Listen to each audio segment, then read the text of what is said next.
అయోధ్య శ్రీరామ మందిరం విషయంలో MIM MP Asaduddin Owaisi చేసినటువంటి వ్యాఖ్యలు విశ్వ హిందూ పరిషత్ మండిపడింది. ఇక త్వరలోనే అసదుద్దీన్ కూడా రామనామం జపిస్తారని వ్యాఖ్యానించింది.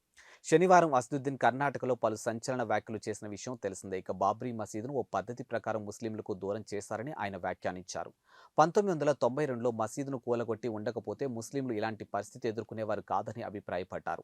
500 ఏళ్ల పాటు బాబ్రీ మసీదులో ముస్లింలు నమాజ్ చేశారు. ఇక కాంగ్రెస్ నేత జీబీ పంత్ సీఎంగా ఉన్న కాలంలో మసీదులో విగ్రహాలు పెట్టారు. ఆ తర్వాత సీఎం మసీదును మూసేశారు. అనంతరం అక్కడ పూజలు ప్రారంభమయ్యాయి. ఇక వీహెచ్పీ ఏర్పాటైన కాలంలో అక్కడ రామమందిరం లేనే లేదని ఓవైసీ చెప్పుకొచ్చారు. కాగా ఓవైసీ చేసిన వ్యాఖ్యలపై వీహెచ్పీ ప్రతినిధి బగ్గుమన్నారు. గత 500 సంవత్సరాల్లో మీ పూర్వీకులు ఎవరైనా అయోధ్యను సందర్శించారా? ఓవైసీ యూకేలో బారిస్టర్ చేశారు. మరి మసీదును రక్షించుకునేందుకు ఆయన కోర్టును ఎందుకు ఆశ్రయించలేదని ప్రశ్నించారు. ఇక ఈ ముస్లిం పార్టీ అర్థం చేసుకోవాల్సింది ఏంటంటే త్వరలోనే వీరు రామభక్తులుగా మారతారని, రామనామం జపిస్తారని ఆయన వ్యాఖ్యానించారు.